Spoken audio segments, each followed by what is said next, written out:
말씀드린 있으시면 바로 병원으로 가셔야 하는데요. 설마 아니겠지 하는 아니란 생각은 상황을 더 악화시켜 생존 가능성을 더 낮출 뿐입니다.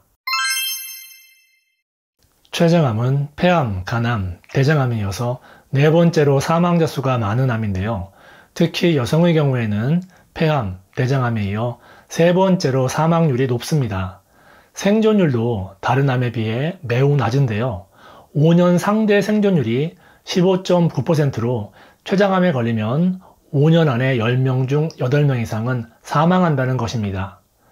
그리고 췌장암 조직은 섬유질에 쌓여 있어서 항암제가 암세포까지 들어가기 힘들기 때문에 약물 치료도 어렵고요.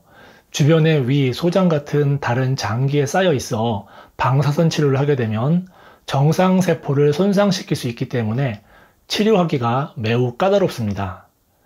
수술로 암을 제거하는 것이 가장 효과적인 방법이지만 수술이 가능한 경우는 약 20% 정도밖에 되지 않고요. 5년 생존율도 20에서 30% 정도밖에 되지 않습니다. 약 80%의 환자는 수술을 할 수 없기 때문에 약물 치료나 방사선 치료를 하지만 5년 생존율이 8% 정도로 매우 낮습니다. 그리고 췌장은 위나 다른 장기들 뒤에 숨어 있어서 일반 건강검진에서는 이상 증상 자체를 확인하기가 힘든데요. 초음파 검사를 해도 머리나 몸통 일부는 약간 보이지만 나머지 부분은 장내가스나 음식물 때문에 가려져 있어 확인이 어렵습니다. 복부 CT 촬영이 췌장을 관찰하기 제일 좋은 방법인데요. 하지만 초음파 검사처럼 수시로 할 수 있는 게 아니다 보니 췌장암 발견이 어렵게 되는 것입니다. 췌장암은 징후를 빨리 파악해서 조기에 발견하는 것이 생존율을 조금이라도 높일 수 있는데요. 췌장암의 증상에는 어떤 것들이 있는지 알아보겠습니다. 첫 번째는 황달과 가려움증인데요. 췌장암은 암의 발생 부위에 따라 증상이 다릅니다. 췌장의 머리 부분에 암이 생기게 되면 간에서 생성된 담즙을 십이지장으로 보내는 담도를 누르게 되는데요. 그렇게 되면 담도를 통해서 빠져나가야 할 담즙이 혈류를 통해 역류하게 되면서 담즙에 들어있는 빌리루빈이라는 색소가 혈액 속에 과도하게 쌓여 피부나 눈 흰자위가 노랗게 보이는 황달이 생기게 됩니다. 그리고 빌리루빈이나 담즙산이 피부에 쌓이게 되면 가려움증이 생기기도 합니다. 두 번째는 소변과 대변의 색깔 변화입니다. 담즙이 혈액 속에 쌓이면 담즙의 수용성 색소인 빌리루빈이 소변으로 배출되는데요. 그렇게 되면 진한 갈색이나 붉은색 소변을 보게 됩니다. 그리고 정상적인 경우의 담즙은 십이지장으로 흘러가 음식물과 섞인 후에 대변으로 배출되는데요. 담도가 막히게 되면 담즙이 장으로 배출되지 못해서 대변의 색깔이 흰색이나 회색으로 변하게 됩니다. 그리고 기름이 떠있는 지방변이 나올 수 있는데요. 췌장에 문제가 생겨 췌관이 막히거나 기능이 저하되면 췌장에서 지방을 분해하는 소화효소가 제대로 분비되지 못하기 때문입니다. 세 번째는 통증입니다. 췌장은 앞쪽으로는 다른 장기에 쌓여있지만 뒤쪽은 바로 척추와 가깝게 붙어 있는데요. 주로 췌장 몸통에 생긴 암이 커지게 되면 척추신경을 누르기 때문에 극심한 허리 통증이 오는 경우가 있습니다. 이런 경우 반드시 누웠을 때 통증이 더 심하게 느껴지기 때문에 옆으로 눕는 자세가 더 편하게 느껴집니다. 그리고 통증 가운데 가장 흔하게 나타나는 것이 명치 쪽 통증인데요. 명치 외에도 복부 어느 곳이든지 통증이 나타날 수 있습니다. 그리고 암세포가 췌장 주위의 신경까지 전이되면 허리와 등에도 통증이 느껴지는데요. 이런 증상들이 나타나면 이미 췌장암이 꽤 진행된 경우가 많습니다. 그리고 연관통으로 인해서 허리 통증이 오는 경우도 있는데요. 연관통이란 내부 장기에 염증이나 이상이 발생했을 때 그 장기와 감각신경을 같이 공유하는 부위가 아픈 것을 말합니다. 췌장암의 경우 옆구리나 허리 쪽에 통증이 오는데요. 디스크나 근육통으로 인해서 방치하게 되면 수술 시기를 놓쳐 더 심각한 상황으로 이어질 수 있습니다. 통증 부위가 외부 자극에 의해서 아픈 것도 아니고 다친 곳도 아니라면 췌장암을 더욱 의심해 봐야 합니다. 네 번째로 소화장애와 체중 감소인데요.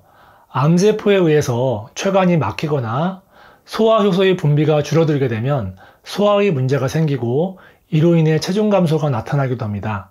말씀드린 증상들이 있으시면 바로 병원으로 가셔야 하는데요. 설마 아니겠지 하는 아니란 생각은 상황을 더 악화시켜 생존 가능성을 더 낮출 뿐입니다. 그리고 이런 징후는 이미 췌장암이 진행된 경우가 대부분이기 때문에 전조 증상을 발견하고 평소에 예방하는 습관이 더욱 중요한데요. 췌장암의 전조 증상에는 어떤 게 있을까요? 전조 증상이 있다면 사전에 관리를 해서 췌장암의 발병을 막을 수 있는데요. 하지만 아쉽게도 아직까지는 뚜렷하게 밝혀진 췌장암의 전조 증상은 없습니다. 하지만 얼마 전 한 연구에서는 췌장암 환자들을 발병 시점부터 5년 전까지의 체질량 지수와 당화 혈색소 수치를 분석해서 의미 있는 연구 결과를 발표했는데요. 췌장암 발병 3년 전부터는 혈당이 상승하기 시작하고 2년 전부터는 체중이 감소했다는 결과를 얻을 수 있었습니다. 췌장의 기능에 이상이 발생해 혈당 조절이 안 되기 시작하고 기능이 더 저하되면서 소화효소의 분비에 문제가 생겨 영양분의 흡수가 제대로 되지 않기 때문에 살이 빠지게 된다는 의미인데요. 평소 정상적이었던 혈당이 갑자기 상승하고 이유 없이 체중이 빠지기 시작했다면 췌장암의 전조 증상이 될 수 있는데요. 전문의와 상담하시고 정밀하게 검사를 하시는 게 좋습니다. 췌장암은 어떻게 예방할 수 있을까요? 췌장암의 발병 원인을 파악하고 그 원인을 제거하게 되면 확실한 예방을 할 수 있는데요. 우선 췌장암의 원인에 대해서 알아보겠습니다. 췌장암은 약 80%가 60에서 80세 사이에 발생하고 있습니다. 우리 몸은 40대 이후부터 퇴화 현상이 빠르게 진행되는데요. 신체 기능이 떨어지고 체내 효소나 호르몬의 분비도 줄어들어 젊었을 때의 생활 습관을 그대로 유지하면 암은 물론이고 각종 질병에 쉽게 걸리게 되어 있습니다. 대부분의 암들이 5에서 10% 정도는 유전적인 요인에 의해 발병되고 그 외의 대부분은 나쁜 음식을 먹는다든지 아니면 과로 같은 생활 습관적인 요인과 미세먼지, 스트레스 같은 환경적인 요인에서 오는 독소나 스트레스 물질에 의한 것인데요. 생활 습관과 환경을 바꾸는 것이 암 예방에 가장 중요하다고 할 수 있겠습니다. 그러면 우리의 생활 습관 중에 췌장암의 원인이 되는 것이 어떤 게 있을까요? 첫 번째는 흡연인데요. 간접 흡연도 포함됩니다. 담배는 1군 발암물질로 흡연을 하게 되면 비흡연자보다 췌장암에 걸릴 확률이 5배나 더 높아지는데요. 특히 췌장암이나 췌장암의 가족력이 있는 경우에 흡연을 하게 되면 췌장암 발병률이 8배 이상으로 증가하게 됩니다. 췌장암도 폐암과 마찬가지로 간접 흡연에 영향이 있는데요. 간접 흡연에 노출된 경우에는 발병률이 1.5배 증가한다는 것으로 보고되고 있습니다. 두 번째는 비만입니다. 비만인 경우에는 췌장암 발생 위험이 20% 정도 증가하게 되는데요. 비만은 인슐린 저항성을 유발하고 만성염증, 산화 스트레스, 호르몬의 변화를 일으키는 다양한 기전을 통해서 췌장암 발생에 영향을 주게 됩니다. 그리고 췌장암 치료 예후에도 부정적인 영향을 미치는데요. 비만 정도가 심할수록 생존 기간이 감소하고 수술 후에도 합병증 발생 위험이 높아집니다. 세 번째는 적색육과 가공육입니다. 약 6만 명의 여성을 대상으로 17년에 걸쳐 육류, 생선, 닭, 계란 섭취량을 조사하고 췌장암과의 관계를 분석한 연구가 있었는데요. 소고기나 돼지고기 같은 적색육을 장기간 많이 섭취한 사람들은 췌장암의 발병 위험이 높아지고 닭고기 같은 백색육은 반대로 발병 위험을 감소시킨다는 연구 결과가 있었습니다. 그리고 생선과 계란은 췌장암과는 연관이 없는 것으로 나타났다고 하는데요. 가공육의 경우에는 하루에 소시지 50g을 매일 먹으면 췌장암에 걸릴 위험이 19% 높아지고 100g을 매일 먹게 되면 38%나 증가한다고 발표했습니다. 네 번째는 입속 세균인데요. 연구 결과에 의하면 치주질환을 일으키는 세균이 있으면 췌장암에 걸릴 위험이 2배나 높은 것으로 나타났습니다. 입속에 상처가 있거나 염증이 생겼을 때 세균이 혈액을 타고 들어가게 되면 체내의 방어작용으로 염증 반응을 일으키게 되는데요. 염증 반응 물질이 혈액을 타고 전신을 돌다가 췌장으로 들어가서 활성화되면 암을 발생시키기 때문입니다. 염증 반응 물질은 췌장뿐만 아니라 모든 대사질환의 위험 요인이기 때문에 구강 관리를 잘 해주셔야 합니다. 다섯 번째는 당뇨병인데요. 당뇨병은 췌장암의 원인이 될 수 있고 동시에 췌장암의 결과가 되기도 합니다. 당뇨는 췌장과 제일 관련이 있는 질환인데요. 제2형 당뇨병이 있는 경우 췌장암 발생 위험이 1.8배로 높아집니다. 췌장암 환자의 약 30%는 당뇨병을 앓고 있는데요. 일반인보다 3배 이상 높습니다. 특히 50대에서부터 췌장암 발병률이 급격하게 높아지기 때문에 더욱 주의가 필요합니다. 여섯 번째는 만성 췌장염입니다. 만성 췌장염은 췌장에 지속적으로 염증이 생겨 섬유화되고 조직이 손상되는 질환인데요. 만성 췌장염에 걸리게 되면 췌장암에 걸릴 위험이 최대 18배 높은 것으로 보고되고 있습니다. 췌장염의 가장 큰 원인은 술인데요. 술이 췌장암의 직접적인 원인이 될 것 같지만 아직까지는 이에 대한 기전이 밝혀진 것은 없습니다. 과도한 음주는 만성 췌장염의 원인이 되고 췌장암에 걸릴 위험이 높다라고 생각하시면 될 것 같습니다. 지금까지 췌장암의 주요 원인에 대해서 알아봤는데요. 원인을 알았기 때문에 이 원인들을 제거하면 췌장암을 예방할 수 있습니다. 원인에 따른 예방법을 정리하자면 우선 술, 담배는 멀리 하셔야 되고요.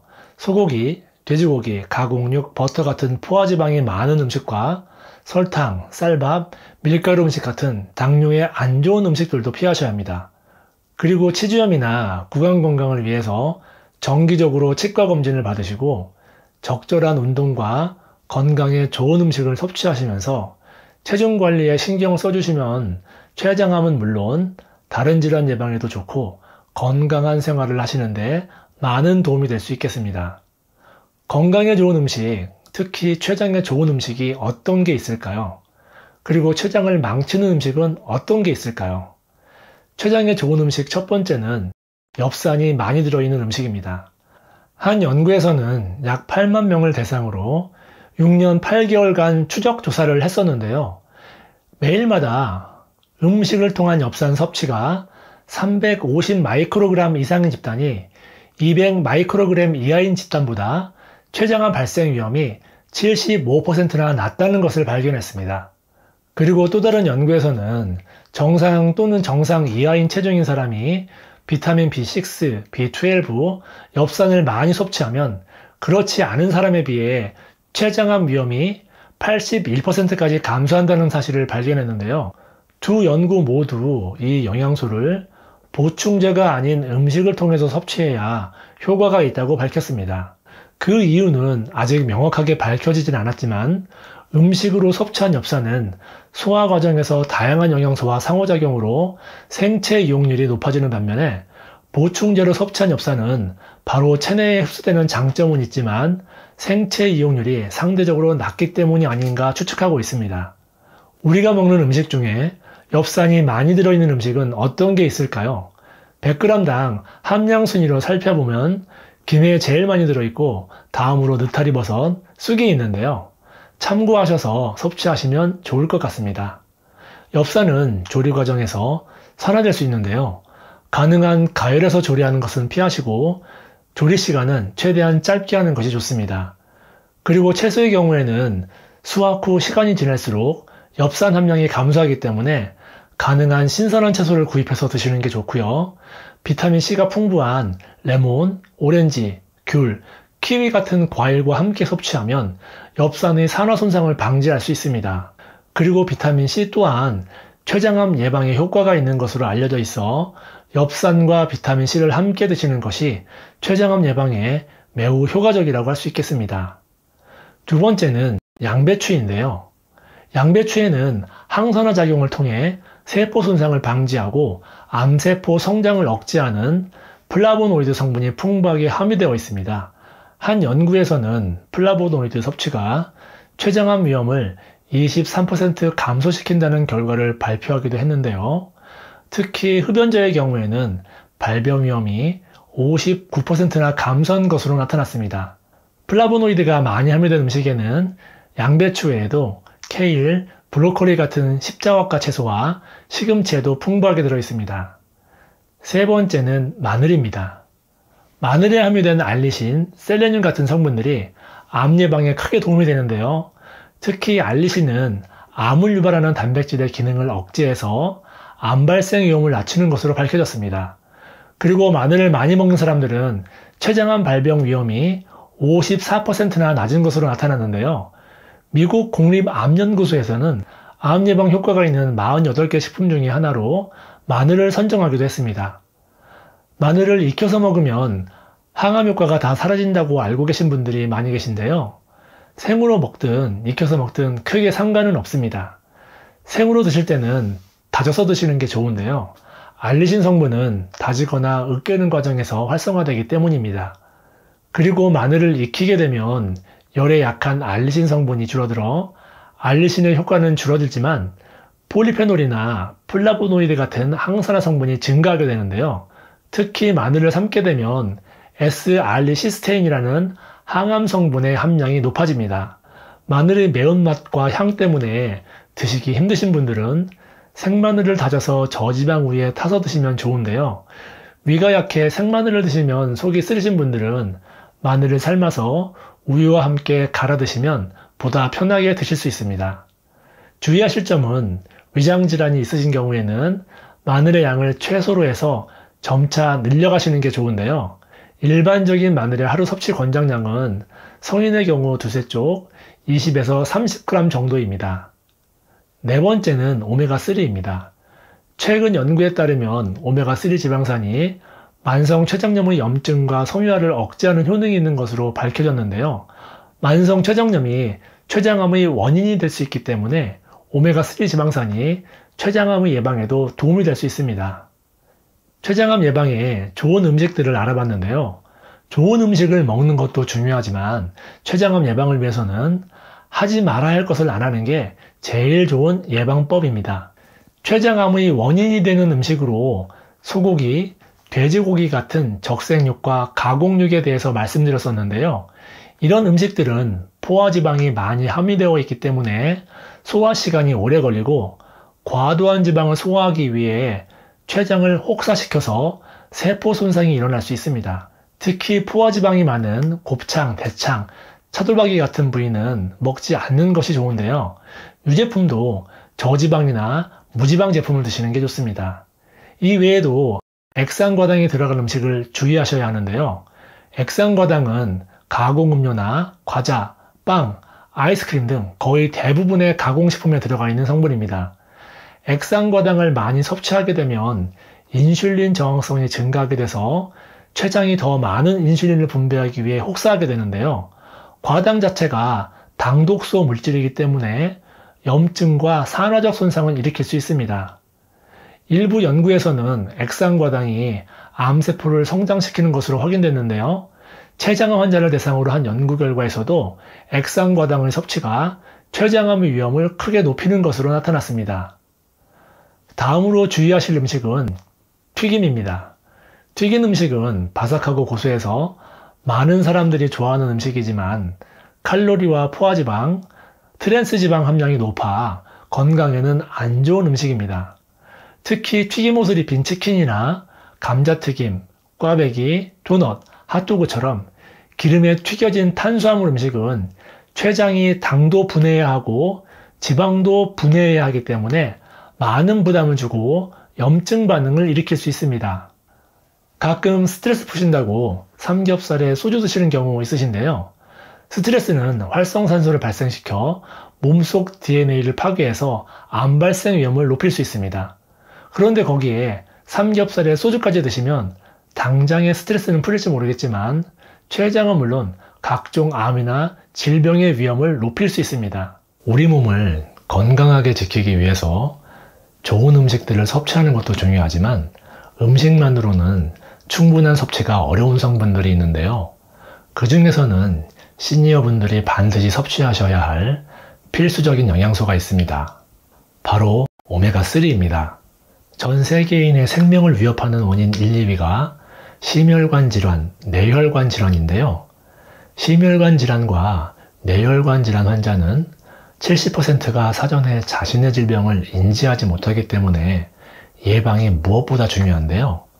그래서 많은 영양제 중 단 하나만 챙긴다면 반드시 먹어야 하는 것이 바로 오메가3입니다. 그런데 시중에 워낙 많은 종류의 오메가3가 있다 보니 어떤 것을 먹어야 할지 고민인 분들 많으실 텐데요. 이 두 가지만 기억하신다면 좋은 제품을 고르실 수 있습니다. 첫 번째는 순도입니다. 오메가3에 들어있는 EPA는 만병의 근원인 염증을 억제하고 혈액순환을 촉진시킵니다. 그리고 DHA는 뇌신경을 구성하고 기억력을 개선하는데 많은 도움을 줍니다. 그래서 치매도 예방할 수 있는데요. 같은 사이즈의 알약이라고 해도 제품마다 함량이 천차만별입니다. 한 알에 성분이 얼마나 들어있는지가 중요한데요. 함량이 부족한 건 4알 이상을 먹어야 하루 권장량이 채워집니다. 오메가3는 대부분 가장 싼 원료인 고등어 기름, 해조류, 콩기름 같이 동물성, 식물성 기름으로 만들고 있는데요. 저렴한 원료가 나쁜 것은 아니지만 고등어 기름, 해조류, 콩기름에는 DPA라는 성분이 없고 정작 혈행을 개선해주지 못하는 식물성 원료로 만든 제품도 있기 때문에 구매하기 전 순도와 함량을 꼭 확인해 보셔야 합니다. 두 번째는 제조사입니다. 오메가3는 매일 꾸준히 섭취해야 하기 때문에 안전한 원료를 사용하는 것이 중요한데요. 중국산 저품질의 원료를 사용해서 만들어 건강에 도움이 안 되는 제품들도 많이 있습니다. 따라서 원료 제조사를 잘 살펴볼 필요가 있는데요.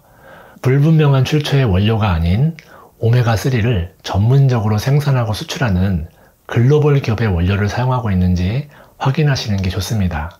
오랜 기간 건강기능식품을 만든 신뢰도 있는 제품을 선택하셔야 합니다. 저도 매일 2알씩 꾸준히 챙겨 먹고 있는데요. 지구상 가장 깨끗한 북해의 노르웨이 그린란드 바다에 하프 물개로 만든 오메가3입니다. 시중에 판매되는 모든 오메가3 중 가장 좋다고 생각하는데요. 물개 기름은 고등어 기름이나 콩기름에 비해 월등하게 좋은 오메가3를 가지고 있고 무려 10배나 많은 DPA를 함유하고 있습니다. 한 알에 오메가3는 물론 오메가6, 7, 9이 들어있고 물개 기름에서만 얻을 수 있는 DPA 그리고 비타민 D와 E까지 2알이면 하루 권장량을 모두 채울 수 있는데요. 롯데 홈쇼핑에서도 소개했던 프리미엄 영양제로 혈행 개선부터 혈중 지질 개선, 칼슘과 인해 흡수, 뼈 건강, 골다공증, 눈 건강, 뇌 건강까지 모두 챙길 수 있는 식약처에서 인증한 최고급 영양제입니다. 노르웨이에서 가장 큰 건강기능식품 제조사에서 만들어 35년 넘게 판매하고 있어 안심하고 드실 수 있고 이렇게 산패를 최소화하는 알루미늄 케이스에 담겨 있습니다. 노르웨이 현지 약국에서도 9만 원이 넘게 팔리고 있는데요. 우리나라에 수입해서 들어올 때는 부스팅 기법으로 함량은 50%나 높이면서 가격은 낮췄습니다. 많은 영양제 중 딱 하나만 챙긴다면 반드시 먹어야 하는 것이 바로 오메가3이니만큼 노년기 건강을 위해 꼭 챙겨 드시길 추천드립니다. 오늘 영상이 도움이 되셨다면 구독 버튼을 눌러주시고 주변의 소중한 분들에게도 많이 알려주세요. 보다 좋은 건강 정보를 보다 빨리 만나보실 수 있고 함께 건강해지실 수 있습니다. 시청해주셔서 감사합니다.